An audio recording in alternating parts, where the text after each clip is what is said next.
si ɗum ɗo feƴƴi toɓɓere an wonde e sakkitade nden ɓaleejo enen ɓaleejo Allah no teddini fii meɗen ɓuri ko teddini ɓandu daneeru si tawi hiɗen faamuno ko taga kon fopp adda e hoore ndi leydi min ladun adam ila yawmi an yarisa llahu l arda wa man alayha ha ñande Allah rodi ndi leydi e kala ko woni e hoore mayri ni ngon fof bentagego ngon fopp ko adama alayhi salam. Adama ko ɓaleejo na portojo na arabujo na ɓaleejo hay e goto wawa yeddugol si tawi annabi adama ko ɓandu ɓaleeru. o inni wala qad halaqna al insana min salsalin min hama'in masnun. min tagi dey ey neɗɗanke on ko fama ɗon ko adama persini to min turabin kala ka mbulmbuldi ari loope ari na enen woni ko fanda ko baba meɗen enen koye toɓɓere mani woni ko taga ɗen amma adam koye mbulmbuldi jaare loope ɓaleeje sinƴayɗe ko ɗon woni ko tagi baba meɗen. kala ko taga kon fof hande kan noon yalti e oɗo ɗum ɗo yo naari en ko mantoren na goɗɗo e meɗen yoɓino fi yo fuɗɗo aɗa do tagete yo wonu ɓaleejo a andano mi andano Allah muyirri ni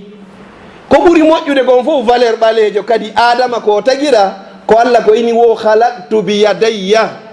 mi tagiri o dey juuɗe an ɗen. Allah no wawno inde malaikaɓe yoɓe moƴƴin mo wawmo moƴƴinde goɗɗum ma mo wawno tagirde adama kun fayakun kono waɗari ɗum ɗon fof o inni ko honɗum iblisa ko fi honɗum saliniɗa sujjangol liman halaqtu bi yadayya on momi tagiri ɗe juuɗe an ɗo. Allah ƴetti tan mum on fopp tagiri waɗi hunde ko haɗi sujjana o. Teddugal ɓuray ɗum ɗo tagaɗo yiwɗo e toɓɓere maniyu emo Allah tagiri juuɗe muɗum ɓeɗo ɗiya ko hombo ɓuri teddugo ko ɗum sanani woɓɓe no lanɗo si tawi annabajo ɓaleejo no woodi inne baba tagie ko ngon fof ko ɓaleejo nene tagie ko ngon fof ko hawwa ko hombo ewi koye adam haray ko enen woni original o luttuɓe fof ko photocopie. ɗum ɗo no yoni ko mantoren ta lanɗo si annabajo ɓaleejo no woodi hino woodi baba tagie fo ngon fof ɓurɓe moƴƴude ɓen fof koye wi koye ndu ɓandu ɓaleeru adama alayhi salam. ɗon ko feere toɓɓere ɗiɗaɓere nden ko honɗum hikki ɗon oustad bayi ni lan o leero ngo yoni ga tigi tigi awa inchallah haray ko hikkoto ɗon puusen dow ɗon seeɗa sen feƴƴi ka annabi adam e ka nene hawwa. adama Allah tagu loopa ngal o wallini ngal duuɓi 40 hingal waali malaikaɓe no feƴƴa ɗon ɓe annda ko honɗum ni ko honɗum woni ɗum ha hande ɓe yaarti ko kamɓe tu woduno ko ɗon Allah ni wa is qala rabbuka lil malaikati inni jailum fil ardi khalifa ɓe waɗay ga ko lonto qalu atajalu fiha man yufsidu fiha wa yasfiku dima wa nahnu nusabbihu bihamdika wa nuqaddisu lak. Allah daali qala inni alam ma la ta'lamun min miɗo andi kon anda so tawi ɓen ɓe rufini e kono miɗo andi ɓen ɓe ɓuroyay on valeur ko Allah jonni ɓaleejo on kadi nane mbi innu noon malaikaɓe hiɓe jogii piiji joyi ɓe ñamata ɓe yarata ɓe ɗanota ko ɓe resata ɓe yeddata Allah enen bani adama on en waɗay ɗiɗo fof tawata ko enen waɗayɗo ɗiɗo fof ko baba men adama ɓaleejo on Allah innata malaikaɓe yeddata Allah ɓe yo yaw hiwromo yo yaw sujjanamo ɗum ko teddungal no yo yawɓe sujjana karamo ko makko bi mana ko annabi adama woni ko janni malaikaɓe ɓen. Allah innuno malaika ɓen anbi'uni bi asma'i haulai in kuntum sadiqin yetelan inde ɗi piiji ɗo so tawi ko gonga haalu ɗon wonde maɓɓe ko rufoyey ɓe ƴiiƴe ɓe inni la ilma lana illa ma allamtana mais mara ganda sina ir gon ko jonnoɗa men o inni adama ari ɗo place ma on hewti hande ga yeetiɓe inde ɗi piiji maɓɓe anbi'um bi asma'ihim yeetiɓe inde piiji maɓɓe ɗin falamma anba'ahum bi asma'ihim ɓayno yeehi ha annabi adama yeetike ɓeɗo o inni a joni noon ko honɗum ɓe woni karama ko mon ka o wonari hara ɗo hani jooɗade hiwromo teddingol karama ko mon ɗum ko wajiɓe hoore janggana ko jom fi kala ɗum ɗo majjino hakkudeji meɗen ɗen toro Allah yo Allah artir ɓe jooɗi ɓe hiwrimo sabu ko iblisa sali kon ɗum ɗo Allah sanctionnimo ila yawmil qiyama ha nande dargal dari ko sali kon sujjande baba meɗen adama Allah inni an omi pinima a naatoya yiite jahannama. Teddungal ɓuray ɗo malaika fof yo yaw jooɗo hiwro baba men ɓaleejo on tawata ɗum ɗo yonaari en teddungal kadi en ɗaɓɓay goɗɗum ngo ɓaw ɗum ɗo ɗon feƴƴi. Iblisa noon mi waɗa ɗon entre parenthèse, Iblisa e annabi Moussa ɓe wanno discussion hakkundeji maɓɓe. Annabi Musa no yiɗno yewtugol ha non o nodduno Iblisa o inni joni ko mi faala moƴƴintingol hakkunde ma an e Allah. ɓay ko waddi on ko hunde wotere pet mi faala yo moƴƴintin. So ƴetti Qur'an on jogandema Baqara ha hewtoyi bi rabbinnas 114 chapitre suratuji 114 ayeje ɓuuri 6000 verset o yiyata toon boneji ɗiɗi ɗi Iblisa waɗi goy ko piihu gotum pette o bonni ko ɗum si karamakojo go nden waɗa yewtere ɗo wonde o inni wose wattanare enen jooɗiɓe ɗo ɓe hiɗen jogui bakkatu ɓuuri Iblisa o inni fi honnu wondaren Iblisa ko bakkatuji jelu mari ɓeni ko gotum ko salino sujjangol kon Adama ɗo no gayi goɗɗo himo mawnintini ko ɗum ɗon Iblisa wanno o fenayi o wujjayi o jeenayi o jattayi o ño'ayi o janfoto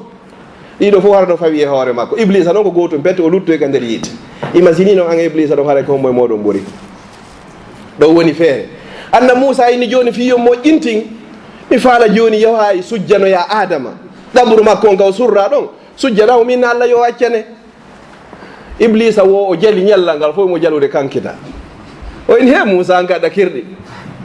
min ko kanko adi wiwgol min ko ɗum sa yi neɗɗo himo tappa ɓernde mo inna min ko insanun mutakabbir ko neɗɗo mawnintiniɗo ko Iblisa wino ana khairum minhu ko kanko adi wolgol ngoko wo min miɗo moƴƴi ɓuuri Adama o fiyon wo halaktahu min tinin wa halaktani min nar a tagi o e loope min a tagi lan e yiite pour lui tagaɗo yiite on no jogui valeur ɓuuri tagaɗo on e loope tawi hina ɗum ɗon Iblisa inni bon ɗum ɗon watta few so tawi ko ɗon mi moƴƴintinirta ɗum ɗon mi sali Iblisa kankadi o jonni noon Annabi Musa conseil o inni ɓay an ko a neɗɗo laaɓuɗo ɓerne an ka mi yettuma piiji ɗiɗi o inni wo ahlaktu nnasa bizunubi wa ahlakuni bil istighfari wa qawli la ilaha illa allah wo komi halkirta ɓiɓɓe Adama ɓen komi puusuɓe ha ɓe waɗa bakkatuji mi jooɗoɗa noon mi jala ndaare mo be me yo consulte ɓernde makko nden so puusima ɗo jonta waɗu tawaɗu o puusama waɗu tum waɗu ka gayinɗa wadde o hande kadi ko kanko artayna a ndaari ko waɗɗa o nin sintinma kadi ko ɗum Allah ini ka masali cheitani is qala lil insani kfur falamma kafara qala inni bari'u minka si yehi ha o yeddi o in ha min ko ha ɗo arnoɗe ɓayangay mi andi a woni ko parti anga joni haray tigui dio garno nato e nga yiide joni min kam ɗo o ɓay komi halkirta yimɓe ɓen ɓiɓɓe Adama ɓen ko fiyoɓe waɗu bakkatu wo kamɓe kadi kala faalaɗo ɗan halkude min Iblisa ko wi'ugol astahfirullaha e wi'ugol la ilaha illallah neɗɗo fodde mo duumi e wolugol ɗi konguɗe ɗo ɗiɗi Iblisa wawanama hay e hunde cheytane wawanama hay e hunde a accide tun o présente o hande kadi accitugol ma hara o hewti ƴettitugol ma hara o yeehi kadi ko ɗo wiyete Iblisa alayhi la'natullah kankan noon o ƴetti o wondiri o inni si Allah jaɓi mi majjinay ɓiɓɓe Adama ɓen fop illa ibadaka minhumul mukhlasin sina seeɗaɓe ma ni e jiyaɓe ma woɓɓe goo hino ton ɓen ko ɓe laɓɓinaɓe noon ɓen ɗo mi wawata fi maɓɓe Allah ini jeeyaɓe am ɓen tigi tigi ɓen ɗo ga wawataɓe majjinde joni mi waɗa ɗon hakkude parentése ɗon joni dareno juulirde heewiri dareno labira suumaye yaha ɗo joni tawa Iblisa foolete a wawata arde ga juulirde ango ga woni parti makko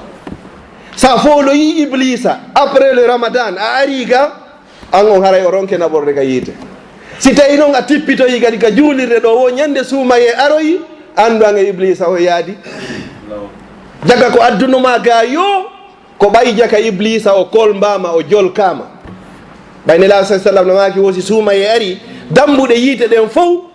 sokete dambuɗe aljanna ɗen fof uddite cheytanuji ɗin fof ɗi kolbe ɗi jolke jaka yo an a wawata forsude gonno wawa gañade Iblisa araka juulirde kala wakkiloyiɗo ɓaawo Ramadana o ari yo Allah addo en fof meɗen haray ko oɗo fooli Iblisa kala woɓo ronkuɗo résistoyde hande kadi ya andu Iblisa naɓorima o ini noon la am la anna jahannam Allah inni awa min kadi min hebbina yiite jahannama ngan an e kala jokkuɓe ma o ini ɓay tun Adama oɗo woni saabu ha mi yalti ton an on en yaadu yehi ɗum ɗo wonno annabi Adama baba meɗen hikkiɗon kay nene Hawwa kadi nene meɗen alayhima wa ala nabiyina afdalu salatu wassalam jangi kisi woni e ɓeeɗo yo ɓernde ɓeeɗe waalo nde toɓɓere ɗo pet hino yoni enen ɓandu ɓaleere ko ɓaltore haray ko ene woni lasli on ka tagugol bani Adama adaɗo taguede on mo Allah tagui on fo ko Adama alayhi salam o ko wonno ko aden ɓaleejo haray si tawi ɗum ɗon feƴƴi yewten ɗon kadi fi gurdan nelaaɗo sallllahu alayhi wa sallam.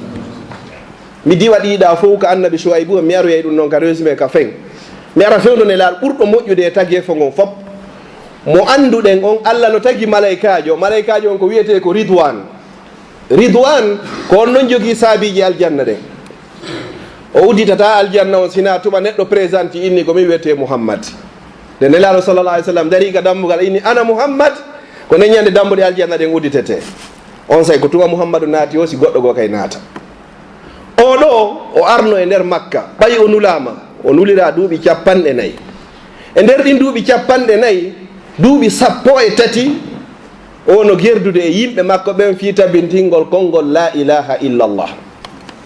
yehi ha ɗum ɗo ronki martude fof Allah inni tigi tigi on nayon yotto ko wona ɗon e waɗede kon kono joni ɗon wawi dogude yalta yoɓe dogu men yalta leydi ɓurni moƴƴude ndin fof fi kala ko Makka fi kala ko Madina kala ka wonɗa e hoore leydi tawi diina ma kam wawata marsude ɗon haray waɗɗike ma ya yaltu ɗon sina nelaɗo accitatano Makka. ñande nelaɗo sallallah alih w sallam ɓe yaltayno Makka hiɓe fesude ɓe inni ya Makka hiɓe sapporani leydi ndin anta ahabbu biladillahi ilallah leyɗe ɗen fof ko an ɓuura yiɗede ka Allah wa anta ahabbu biladillahi ilayya min kadi fof ko an mi ɓuuri yiɗude lawla anna ahlaki akhrajuni fik lama kharajtu sinano tumɓay yimɓe ma ɓe yaltinilan e ma pellete mi yaltatano e nder Makka kono mi mara choix hande kadi ko ɓe mi yalta. julɓe ɓen soñdia ko anduɗen konko feƴƴi e hoore Bilal e garay ɗon ɓe soñdia nelaɗo ini ko ɓe ɓe yalta tawi on say ɓuuri leyɗe plus de 23 pays arabe Algérie hino wooda Maroc no wooda Égypte no wooda Jordanie Syrie Irak leyɗe arabe fopp hino wooda. nelaɗo sallllahu alayhi wa sallam acci ɗe leyɗe ɗo fopp leyɗe Asie fopp o acci leyɗe Europe fopp o acci continent Amérique fof o acci o inni izhabu ila habasha yahe Éthiopie fa inna fiha malikan la yuzlamu ahadun inda lanɗo no e nder Éthiopie on o jaɓata tooñe waɗa e nder laamateri makko. nelaɗo no anduno fimen ka anda fimede si tawi le en heɓoye aljanna ko ɓe iwtiren ɓawo oɗo o inni wa in tuti uhu tahtadu son ɗoftike oɗo tun haray on feewi son iwtiri ɓawo oɗo haray on feewi. nelaɗo ini yahe fattoyo ɗon e nder leydi Éthiopie lanɗo hino toon no wiye annajasiyu on o jaɓata goɗɗo tooña goɗɗo ka makko toon fi kala hari on sey najasiyu e nelaɗo na e diina wota ɓe wonno koye diina annabi Isa e Musa najasi woni ko wonno kono yahe tugoyni on ɓaleejo on ko neɗɗo fewuɗo nunɗuɗo noon o jaɓata tooñe waɗa e nder lamateri makko ɗi. o phrase ɗo tun o jumla ɗo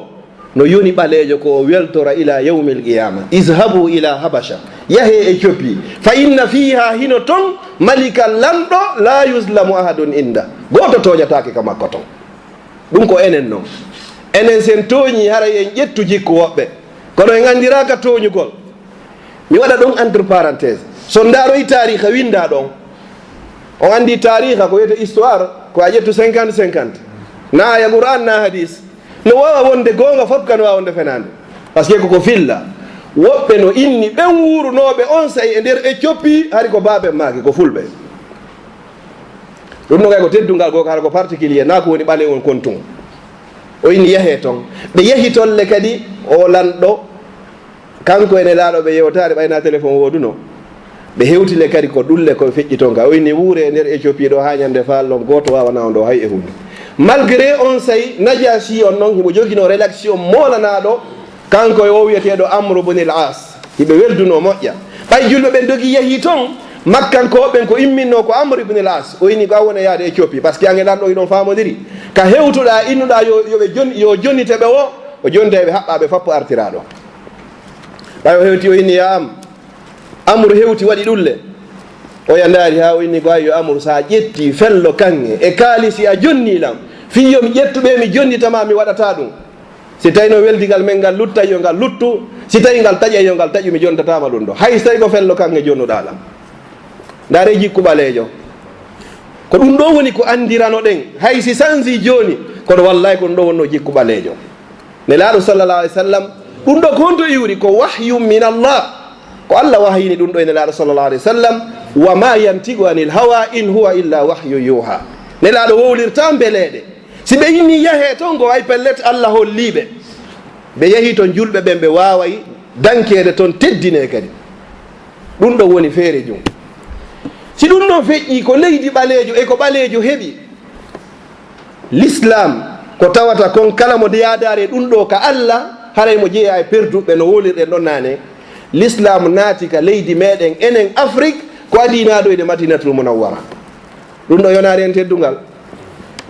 l'islam on arno e nder Éthiopie o wuuri ɗon o tabbiti ɗon gollitira ɗon kadi duuɓi si l'islam on noon feƴƴi hewto e nder Madinatul Munawwara julɓe ɓe woni ɗon ha woɓɓe immi hooti Makka soñjaji ɗin fuɗɗiti kadi nelaaɗo inni yiltite kadi ka wonno ɗon toon ɓe yiltiti kadi e nder Éthiopie woɓɓe ko ɗon woni hande nelaaɗo sallallah alih sallam feruno ɓe iwi Makka ɓe seeni Madina ɓe iwri Éthiopie ɓe yaari Madinatul Munawwara ɓe yiltitaki Makka hande kadi hakke ko teddugal ngal moƴƴuno ko ɗum enen kay sen daari fewn ɗo joni ɓoyi ɗo kara hotata hande kadi teddugal ngal moƴƴiɗo ndiyan no woodi courant no woodi cellal no woodi sécurité no woodi kalis no heɓade si ɗiɗo fof no woodino ka meɗen est ce que haray garayno e garatano ko ɗiɗo mankanno makkankoɓe e nder Makka waɗi si ɓe dogi ɓe yeehi Éthiopie ɓay noon ɓe heɓoyiɗi toon ɓeyni ala ko ɓe yiltanto hande kadi toon ɓe yiltotako toon hande kadi ɓen noon ɓe woni toon ha ɓe immi ɓe yaaro e Madinatul Munawwara ɗon feƴƴi ndaari teddungal kadi ko Allah waɗani ɓaleejo nelaaɗo sallllahu alayhi wa sallam e Najashi ɓe yiidaari hayno wotere ɓe yiidaari fes o Najashi ɗo o maayi e nder leydi Éthiopie ɗo nelaaɗo sallllahu alih w sallam hiɓe e nder Madinatul Munawwara ɓe hendi information nouvelle o wondema Najashi o maayi nelaaɗo muɓidiri sahaba ɓen fof ɓe juulima ko wiyete kon salatul ghaib julde wirniɗo kon mbo ada waɗanede ɗum ɗo ko ndu ɓanndu ɓaleeru ndu yawitiɗen ndu minimise ɗen enen ɗo ndu no teddi ka Allah subhanahu wa taala salatul ghaib ndaare tariha on fof ko ada juulede salatul ghaib ko an Najashiyu ko o ɓaleejo ɗo wonnoɗo e nder Éthiopie kono arabu ɓen ɓe windata fi ɗum ɗo fof ko ɓe windata ko fiɓe maɓɓe ɓen tun enen ɓe acca ɗo ay e windade kon mo windanta en hay so ɓe winda e hoore mo hina ko moƴƴi kala ka ɓe yaltinta en kaka warte ɗum e ka heege woodi e ka nawnaji ngal teddungal ɗo ko enen heeɓi ngal ɗo salatul ghaib e hoore Najashi oɗo ɓay o maayi nelaaɗo nomo juulata goɗɗo sina hara ko aaden aljanna ɗum ɗo yonaari en teddungal ɗon feƴƴi sonnajo gooto kanko laɓɓinayno juulirde nden Madinatul Munawwara Madinatul Munawwara ka juulirde kanko hoccayno toon ñoogi hoy koy hiɓe inni ka tariha on hari ko wonno ko yummira on hari ko ɓaleejo o faatori jemma no ɓe windiri noon ɓay o faatike sahaba ɓen ƴettimo naɓi surroyimo ɓe findinaari nelaaɗo sallllahu alayhi wa sallam wonoyi ñallal woni balɗe ɗiɗi ka 3e jour nelaaɗo iyaari ɓeyni honto ndenan kaarijo woni sahaba ɓe inni nelaaɗo on o faatino ke ila hecci hanki num min wattinoyimo num nelaaɗo maaki hanno yeeto ɗollan sahaba ɓen ɓe maaki wo men faalano kama findinde nelaaɗo sallllahu alih w sallam juulimo salatul ghaib o kadi ko ɓaleejo wonno kadi ɗum ɗo kadi yonaari en ɓanndu ɓaleeru ndun ni si ɗum ɗon feƴƴi nelaaɗo sallllahu alayhi wa sallam ɓay woni ha l'islamu tabiti ko gerda e muɗum kon fof waɓtongo lanni l'islam on tabiti hande kadi yeehi ha julde farlama korka farlama piiji ɗin fof farlama joni noon ɓe maapike ko honno hande kadi ɓe wawata andinirde julɓe ɓen lere julgol ngol yoni woɓɓe ini huɓɓe yiite woɓɓe ini waɗen talerru mo ɓe andi proposition ideji muɗum sahabaji na goto na ɗiɗo ɓe yeehi ɓe hoyɗi noddinan ɗum no wonde noddinirde ɗo ni ka raɓɓiningol e laaɗo sallallah alih w sallam maaki yeehe janno ndu noddinandu ɗo Bilal tindinoyimo ndu tawi sahaba ɓe ɓe falaka fes ɓe yiiɗa few tawi Seydina Bilal ko on say simo noddinde ko inata ko asadu o leynugol ashhadu on ɗon o wawata yaltugol moƴƴa woɓɓe noon critique ɗum ono woniri fewn ɗo ni ka men ɗo ka woɓɓe kasi he feƴƴiɗo prononce ari moƴƴat tum ɓe nawa timmina sellina hayƴeɗe e Allah tagu tum fof o fonna nda reeɗi kolli ɗo haray fu wawata fotugol nelaɗo maki ko Bilal oɗo Bilal woni awwalu muazzinin li rasulillahi sallallahu alaihi wasallam fi tarihi l'islam kanko adi noddinangol nelaɗo sallallahu alaihi wasallam ndarolle fewndo nelaɗo suɓimo hari Aboubacar hino ɗon Aboubacar e nelaɗo ko israɓe fewndo nelaɗo suɓimo hari Umar hino ɗon Umar e nelaɗo sallallahu alaihi wasallam ko israɓe fewndo nelaɗo suɓimo hari Ousmane no ɗon Ousmane e nelaɗo sallallahu alaihi wasallam ko israɓe fewndo nelaɗo suɓimo hari Ali kadi hino ɗon Ali e nelaɗo sallallahu alaihi wasallam ko ɓe israɓe fewndo nelaɗo suɓimo hari Saad ibn Abi Waqqas on kadi himo ɗon Saadu e nelaɗo ko aden e kaw mum nelaɗo acci ɓeɗo fof inni yehetinde noon ɗum ɗo Bilal tawi kanko adi ewnanade l'islamu on noddinana kadi e hombo ɓurɗo moƴƴude e tagi fo gon ɗum ko nelaɗo sallallahu alaihi wasallam ngal geɓal ɗo ngal ɗo yonari en kadi innugol sa enen hay hunde innugol ko woni o ko ɓale ko golle noir la ɗum yowodira hay e hunde ko ndu ɓandu Allah ɓuuri yidde o ndu ko ɗum waɗi so ƴetti piiji ɗin foppo waɗi ɗo ɗum ɗon woni ko feƴƴi hande kadi Bilal oɗo ko kanko adi ƴewgol ka hawre suudu Kaaba ewno ndaare heferɓe ɓen arabujo ko moƴƴi o ko moƴƴi haray ɗuma hunko hino toon hakkundeji meɗen portojo ko yiɗuma o haray hikko lutti ɗon ɓandu ɓaleeru e ɓandu daneeru no gasa yiɗen ɓe kono ɓe yiɗata en ha hewtoya ñande Bilal ƴewno ka hawre suudu Kaaba ɓay fatuhu Makka waɗi Makka udditama tawi hande kay ko l'islam woni e dogude e nder Makka o ƴewi ka hoore Kaaba o noddini ɓay o noddi maccuɗo kefeere gooto no jooɗiɗa honnugon inni o inni mbari an heeɓi sens molnaɗo ko Allah wari mo ado o yiwde o maccuɗo no ƴawa ka hoore suudu Kaaba ɗo noddina ndaare dey fewndo maɓɓe ɗum ɗo wanno ko waɗi o gorejo makko maynoɗo on ko ɓooyi tawata ha o yaari ha Bilal moɓe lettayno ka désert ɓe waɗamo kala ko ɓe faala fewndo Umayya hande ko on ƴewata noddina e hoore maɓɓe o yayni o yano mari sens wo kanko wuurɗo woni woni heɓari sens ndaare golle kefeere ɗum ɗon ko feere jum Bilal oɗo sahaba ɓen hakkundeji maɓɓe kamɓe kadi ñande goo ɓe critique no Bilal ha ɓeyni wo ko yabna sawda ko ayo ɓi ɓaleejo Bilal nani ɗum nelaɗo sallallahu alayhi wa sallam nani ngol konngol ngol satti e nelaɗo sallallahu alayhi wa sallam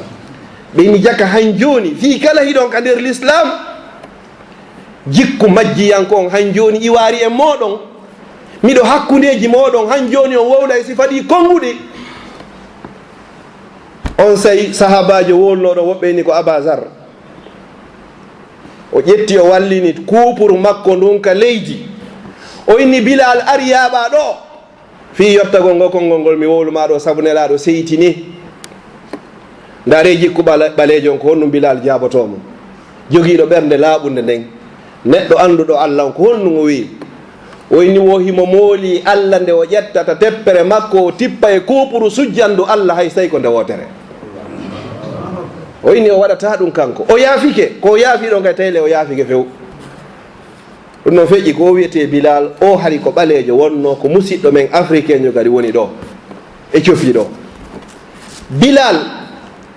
radiyallahu anhu ñande goo nelaaɗo sallallahu alayhi wa sallam ɓe maaki ya Bilal mi nani hito koso teppe maɗe yeeso an ka nder aljanna Bilal o maƴiti o ini nelaaɗo min nelaaɗo maaki ni hi o yeeto lan ko honnum e golle moƴƴe wonɗa e wadde ha tawata mi nani hito teppe maɗe yeeso an ka nder aljanna Bilal o fesi nelaaɗo wolanta ɗum ɗo sina aaden aljanna nelaaɗo wolirta mbeleɗe Bilal o miijiti e golleji makko ɗin ha o andite o inni wo ha hande salligi bonirari lan sina mi yahay mi salligo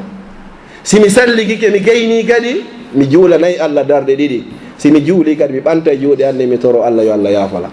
nelaɗo ma ko sabu ɗum ɗo okkuma aljanna yo Allah newno e wawi waɗugol nga gollal ɗo joni hara yewtere nden leer o lanni gasari mi resima luttuɗin haɗa ɗe weltano kala neɗɗo yawɗo ha suusi ƴetti boobo muɗum jonni ɓiɗɗo mum inde nden hara ko Bilal haray ɓe mawɓe men ɗo ala jabla e kolla ɗo ɓooyaari koko Seydina Bilal woni koɓe innitiri ɓiɗɗo maɓɓe on miɗo toro rabbul ibade on nde ñalande wonɗen e muɗum ɗo ɓaawo julde alan sara kadi ka du'a jaboto yo Allah waɗu boobo wonwa Bilal si ɗum ɗon feƴƴi ko annabi Moussa ɗon mi resima tun annabi Moussa tarihaji goo no windi wondema annabi Moussa ko ɓanndu ɓaleeru wonno arabu ɓe ngi ɓe yeddi ɗum ɓe ƴetti honno tariha on ko honɗum ɓe inni wo konngol ko wiyete ko Moussa wo ala marɗo ngol konngol ɗo sina ɓaleejo si goɗɗo tappima ɗo joni inna ɗum ɗo Moussa ko tappuma kon Moussa nane yewtere nde moƴƴa o tappima ano muusi ka Moussa wo ko honɗum waɗi si annabi Moussa innira Moussa ko ɓay yumma makko sowike mo lebbi 9 e balɗe 10 sonnaɓe no andi kowoni sowagol o jibinimo ha gasi tawi ko fewndo Firaun sa jibini yara ko ɓiɗɗo gorko ko a ƴettumo ukkaka nder wowru una tayle ko fewndo on sayɗen ko be o waɗa ɗum ɗon Allah lulimo wonnema yo ƴettumo o tumba e debe o bugo ka nder ndiyam o ina ɗa hari ko unugol joni omi ƴettu o ɓiɗɗo mi bugo ka maayo o inni wo kono ɓayi ko yamirore Allah Moussa